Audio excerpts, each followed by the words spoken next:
This is a very irresponsible statement that has come You make an important point. You make an important point, Ms. Lone, saying that, you know, at the end of the day, let's not call Kashmiri Pandits refugees. Let's not give them that label, and they need to come back. And this doesn't need to be a special status endowed on them.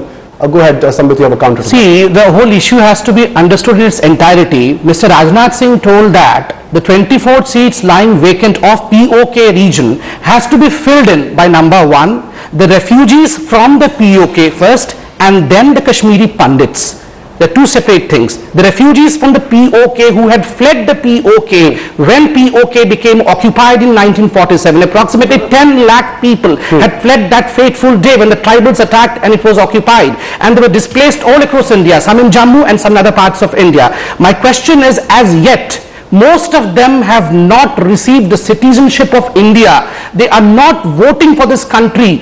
In fact, there was an article in Tehelka last month, January edition. I remember the opening statement was that Jammu is the largest refugee camp of the whole of Asia, where approximately 17 lakh people without any civil rights and without any political rights, without citizenship, without right to vote, have been put there. So what are we doing about giving them the state subjecthood? Why not? Let me also remind you very important thing. This is a larger picture which has to be painted. It is just not representation. Representation comes only after you accept them as your citizen. First, when they were displaced in 1947, it was promised that to them by the government of India that, well, yes, we will see to it that you return back to this area, we will give you state subjecthood, we will return your property, and we will have a register maintained, citizenship register. None of that was done. Ex gratia of 3,500 rupees was allotted to each of these people,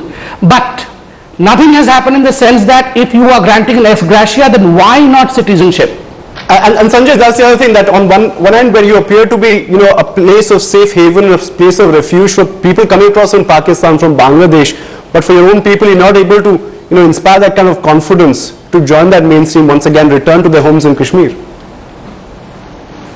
No, Aditya, you got to look at Kashmir from its current perspective, which is really remarkably different from what it used to be a couple of years ago. Now, we all recognize that the state assembly elections were hugely successful. You had a very, very good turnout, despite the fact that a lot of, you know, disruptive separatist forces. But you still have sarpanchs being killed en masse. Yes. And then I understand that. I agree, Aditya. I was about to come to the point. I agree there has been violence against the sarpanchs, but don't forget that has been a remarkably successful experiment to bring democracy to the grassroots levels. I agree with you. There's no denying that providing them security is of utmost importance. And yes, we do have a very logical threat that we all recognize in terms of some cross-border elements that will try to disrupt peace in Kashmir, which has been extremely solid for the last 2 years and beyond. But you know, it is still a sensitive, susceptible situation given the history of Jammu and Kashmir. As discovered that even when Afzal Guru was hung, there was palpable tension in the valley.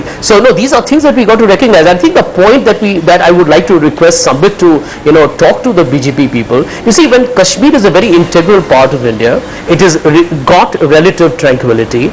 If there's any suggestion that you have which has got political overtones, you see, the problem that the BJP usually creates is that it's going back to its own Hindutva leaning. So Kashmir, Article 370 is going to be its obsession. So I think it's important that you do not approach it with a view of just one section of the community. It's got to look at the larger population of Kashmir, look at all its sensitivities and address them. I think that's a real concern. You have an electoral process, you have a state assembly, you have a constitutional process. If there's anything has to be discussed, let it be discussed on the floor of the assembly in Jammu Kashmir. It is a responsible government there, and let the debate fructify. But to speak about it in a BJP exclusive gathering, you get the feeling that there is some political undercurrent out here. Can I have a quick response to this? I'll have a quick response, Sanjay, in the sense that, look, there have been number of instances of displacement. Beginning from 1947, we had the frontier wars also, 65 and 71, which displaced number of our friends from Kashmir. Then we had the exodus of Kashmiri Pandits. So lakhs of them have lost their rights. Is talking about their rights communal? Is it not secular? I believe we have to redefine our vision of what secularism is. Secularism within its ambit also includes discussing and trying to rehabilitate the Kashmiri Pandits and Kashmiris in the best possible manner. Find the solution within that. But I'm saying find a solution within the constitutional framework, because these are suggestions, but they smack of a degree of. So is there a political undertone to anything that is being recommended from the BJP? That is the problem at this stage. Shabnam Loan wants to make a point. Go on, ma'am. I would just like to refute what the spokesperson of the Delhi BJP said about Article 48. I would seriously suggest that once you interpret a section, please don't interpret it wrongly. It is a part of the record. What he has said about Article 48 is completely wrong. He needs to have a relook at it. And secondly, what I would appeal to the BJP is our Kashmiri Pandit friends are vulnerable, fragile, hurt and humiliated from the exodus from the valley. We all understand that. We understand their feelings, but it is something that all of us will have to traverse this path, because violence in Kashmir is a voyage of discovery for both the Muslims and the Kashmiri Pandits as well. Many Muslims in Kashmir, they also bore the brunt of violence. I'm here, I lost my father to violence, but we have to traverse a path where we find a common meeting ground.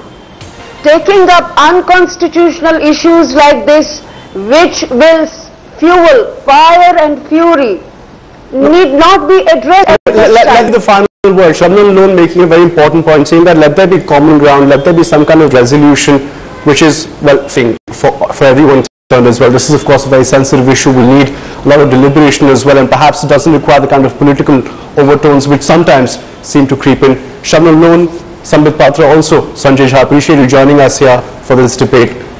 We'll continue of course to track reactions and developments as they come through on this story, perhaps a reaction from the Omar Abdullah government as well. A quick break on the bulletin at this stage. News continues in just a moment. Just a moment.